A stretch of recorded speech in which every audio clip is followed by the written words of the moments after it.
இப்போ வந்து புகழ் என்றால் என்ன? புகழ்னா நம்பிக்கை தான் புகழ். இப்போ வந்து உங்களை ஒருத்தர் நம்புறாருன்னு வச்சுக்கோங்க, அதுதான் புகழ். இப்போ ஒரு அரசியல்வாதிக்கு எது புகழ்? இவரை நம்பலாம்ப்பா, இவருக்கு ஓட்டு போட்டால் நமக்கு நல்லது செய்வார் அப்படின்னு நம்புகிறாங்க பாருங்கள், அந்த நம்பிக்கை தான் புகழ். அப்போ அந்த நம்பிக்கையை எந்த அளவுக்கு அவர் சம்பாதிக்கிறாரு? இந்த அப்போது வந்து ஒரு அரசியலில் ஒரு தேர்தலில் போட்டியிட்டு ஒரு முதலமைச்சர் ஒருவரை தேர்ந்தெடுக்கிறார்கள் மக்கள் முதலமைச்சராக. அப்படின்னா என்ன அர்த்தம்? பெரும்பான்மையானவர் அவர் மீது நம்பிக்கை வைத்திருக்கிறார்கள். அதனால தான் அவர் வந்து அந்த நம்பிக்கை தான் புகழாக பார்க்கப்படுகிறது. பெரும்பான்மையானவர் வந்து பெரும்பான்மையான மக்கள் அவர் மீது நம்பிக்கை வைத்து. அப்போ ஒரு அரசியல்வாதிக்கு தான் புகழ் அப்படின்லாம் கிடையாது. நம்ம ஒரு சாதாரண மனிதராக வாழ்ந்து கொண்டு நம் மீது எத்தனை பேர் நம்பிக்கை வைத்திருக்கிறார்? நம்ம வந்து ஒரு அவசரத்துக்கு ஒரு 100-500 கடன் கேட்குறோம் அப்படின்னா நமக்கு யார் தருகிறாங்க? அப்போது நம்பிக்கையானவங்க நமக்கு தருவாங்க. அப்போ அங்கே நம்மக்கிட்ட புகழ் இருக்குதுன்னு அர்த்தம். நமக்கு ஒரு 1000-500 கடன் கேட்குறதுக்கு அது திருப்பி கொடுத்துடணும். அப்படி இருக்கும்போது அதுதான் அந்த நம்பிக்கை. இவர் திரும்பி தந்துடுவார் அப்படிங்கிற அந்த நம்பிக்கை அடிப்படையாக கொண்டு நீங்கள் கடன் கேட்டால் உங்களுக்கு தர்றதுக்கு 4-5 பேர் தயாராக இருப்பாங்க. அப்படி பாருங்கள், அந்த 4-5 பேர்கிட்ட உங்களுக்கு வந்து புகழ் இருக்குன்னு அர்த்தம். யார் உங்களுக்கு வந்து உங்கள் மேலே நம்பிக்கை இல்லாமல் அவர் உங்களுக்கு தரமாட்டார். இல்லைங்க, என்கிட்ட சுத்தமாக காசு இல்லை அப்படின்ற. ஏன்னா அவர் உங்கள் மேலே நம்பிக்கை இல்லை, உங்களை அந்தளவுக்கு அவர் புரிஞ்சு வச்சுருக்காருன்னு வச்சுக்கோங்க.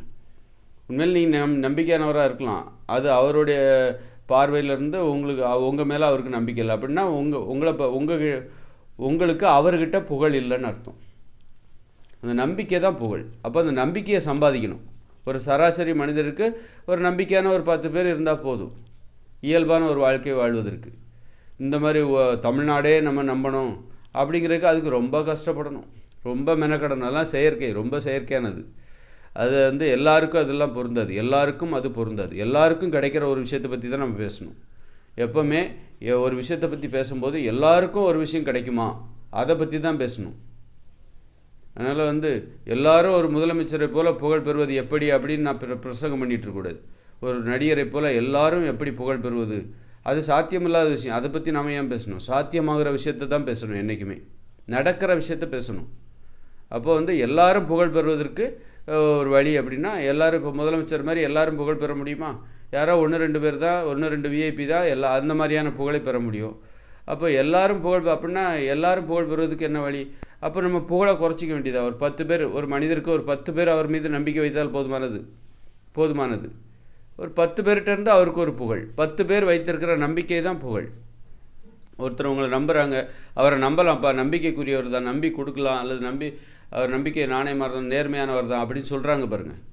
ஒரு சான்றிதழ் கொடுக்குறாங்க பாருங்கள், இவர் நேர்மையானவர் தான், இவர் ஒழுக்கமானவர் தான், இவர் கட்டுப்பாடானவர் தான் அப்படின்னு, இவர் நம்பிக்கையானவர் தான் அப்படின்னு சொல்லிட்டு ஒரு விஷயத்தை உங்கள்கிட்ட சொல்கிறாங்க பாருங்கள். நம்பி ஒரு விஷயத்த சொல்கிறாங்க பாருங்கள். உங்கள் மேலே நம்பிக்கையே இல்லை, உங்கள்கிட்ட ஒரு விஷயத்த சொல்லவே மாட்டேன்றாங்க அப்படின்னா, உங்கள் மேலே நம்பிக்கை இல்லை அப்படின்னா என்ன? உங்களுக்கு அங்கே புகழ் இல்லைன்னு அர்த்தம். அவர்கிட்ட இருந்து உங்களுக்கு ஒரு புகழ் இல்லை என்று அர்த்தம்.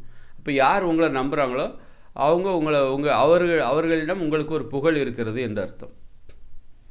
அதனால் வந்து புகழ்னா என்ன அப்படின்னா நம்பிக்கை தான். அப்போ நம்பிக்கையை நம்ம சம்பாதிக்கணும் அப்படின்னா நாம் வந்து ஒழுக்கம், கட்டுப்பாடு, நேர்மை, இந்த மாதிரி இதெல்லாம் இருந்தால் மட்டும்தான் ஒருத்தர் நம்புவாங்க. ஒழுக்கம் இல்லாதவர்களை யாரும் நம்ப மாட்டாங்க. நேர்மை இல்லாதவர்களை யாரும் நம்புவாங்களா? அப்போ நேர்மை இல்லாதவர்களுக்கு, ஒழுக்கம் இல்லாதவர்களுக்கு, கட்டுப்பாடு இல்லாதவர்களுக்கு புகழ் என்பது இல்லை.